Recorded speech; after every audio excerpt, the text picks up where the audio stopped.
Mesdames, Mesdemoiselles et Messieurs, merci de suivre la télévision Al-Nasr 24 et bienvenue au compte de ces journaux. Le président du Conseil militaire de transition, le général de corps d'armée, Mohamed Idriss Déby Itno, a accordé une audience ce 9 novembre à des délégations équato-guinéennes. Cette audience s'inscrit dans le cadre des consultations avec le président équato-guinéen Théodora Obiang Nguema Bassoko. Plus de précisions avec nos confrères de la télévision nationale. Audience accordée par le président du Conseil militaire de transition, président de la République, chef de l'État, le général de corps d'armée, Mohamed Idriss Déby Itno, s'inscrit dans le cadre de consultations avec le président équato-guinéen Théodoro Obiang Nguema Bassoko. Le Tchad et la Guinée équatoriale sont membres de plusieurs organisations.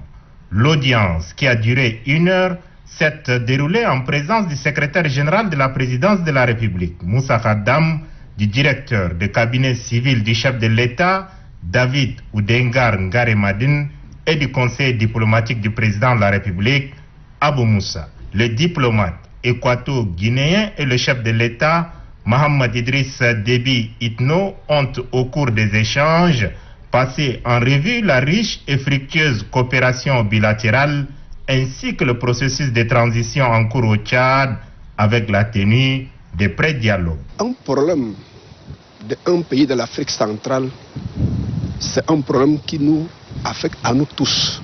De telle manière que quand il y a la paix dans un pays, c'est la paix de nous tous.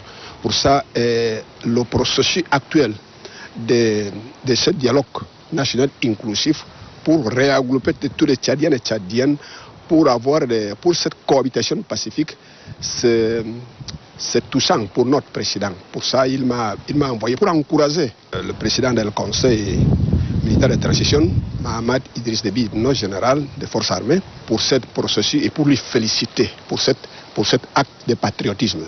N'eût été un problème d'agenda, le chef de l'État, le général de corps d'armée, Mohamed Idriss Déby Itno, aurait effectué au mois d'octobre dernier une visite d'amitié et de travail à Malabo, la capitale équato-guinéenne.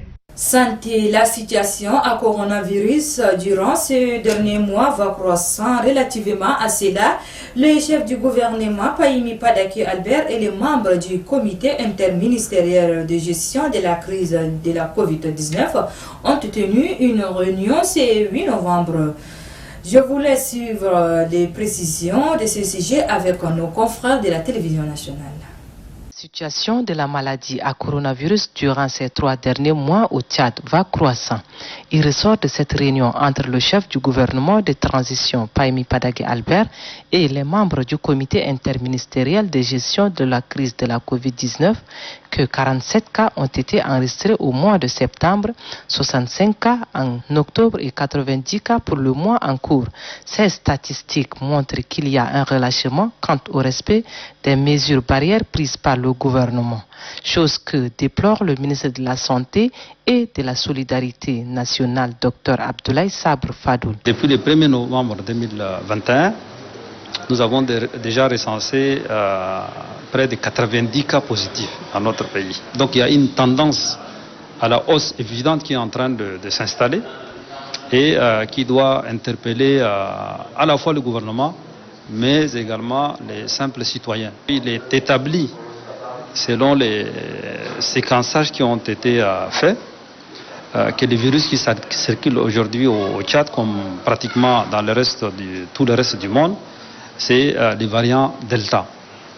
Donc nous devons redoubler des vigilances. Pour le ministre de la Santé et de la Solidarité nationale, Dr Abdoulaye Sabre Fadoul, le nouveau variant fait plus de morts.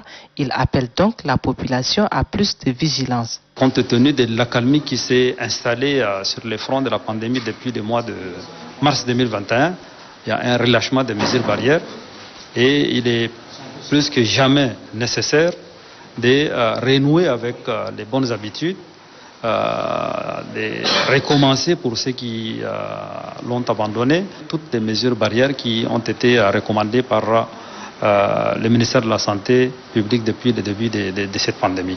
Donc le Premier ministre a donné des orientations Et en tant que de besoin, les comités interministériels se réunira à tout moment autour du Premier ministre pour évaluer la situation et éventuellement décider d'autres mesures.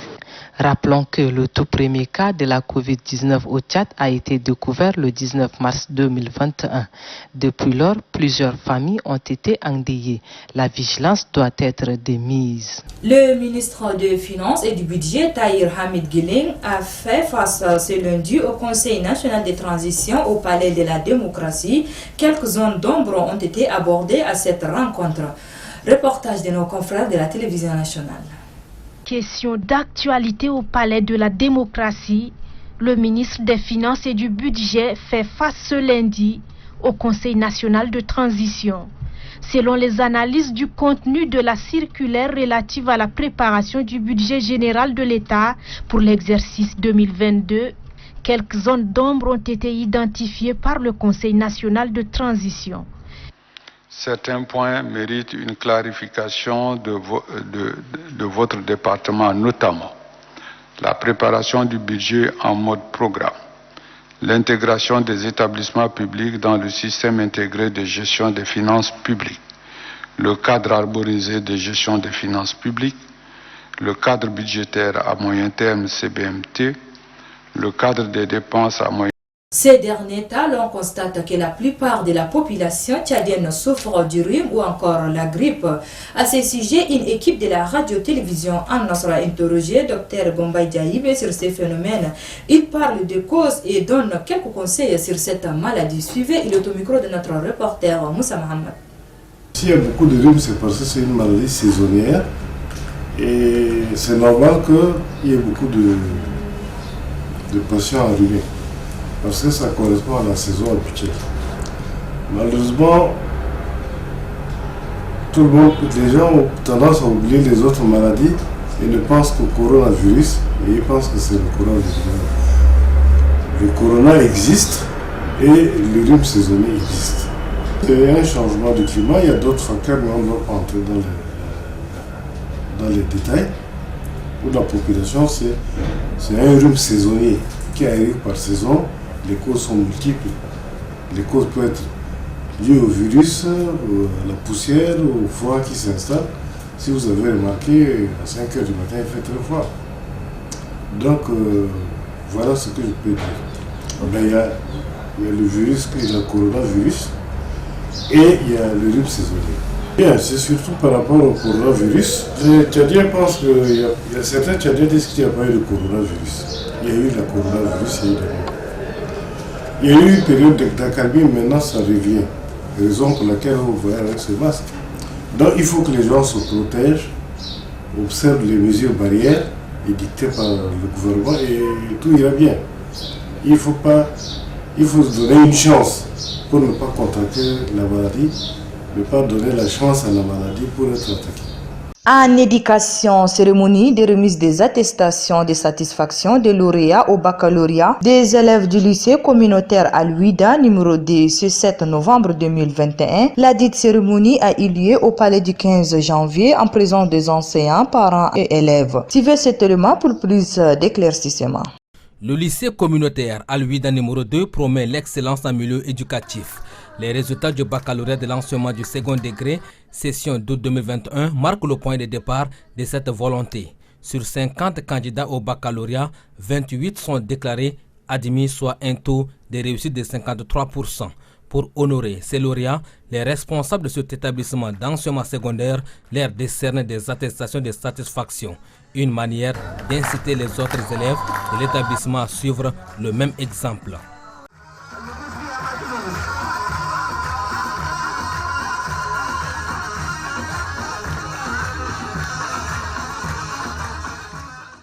L'ambiance est conviviale. Familles et amis des lauréats sont au rendez-vous.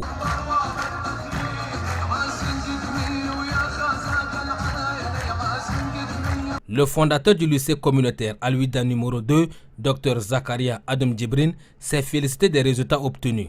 Une occasion pour lui d'inviter d'autres élèves présents à emboîter les pas à ces élèves qui se sont démarqués des autres. Car, dit-il, son établissement fait de l'excellence la priorité des priorités. Il est appuyé dans ses propos par l'inspecteur départemental de l'éducation nationale de la commune du 8e arrondissement, Aboubakar As-Siddiq Abdoulaye Issa. Ce responsable pédagogique présente ses gratitudes au corps enseignant pour le sacrifice consenti. Il invite par la même occasion tout le personnel de cet établissement à maintenir le cap à l'effet de fournir une éducation de qualité à ses enfants. Créé en 2010 comme une structure éducative primaire, le lycée communautaire Al-Ouida est passé graduellement de collège, puis aujourd'hui lycée. Compte tenu de l'agrandissement de la ville d'Njamena, les responsables ont jugé nécessaire d'implanter une section à Guewi dans la commune du 8e arrondissement. Sur cette réforme, cette édition, merci de l'avoir suivi. Au revoir et à la prochaine. Bonne suite de programme sur la télévision An Nasr 24. À bientôt.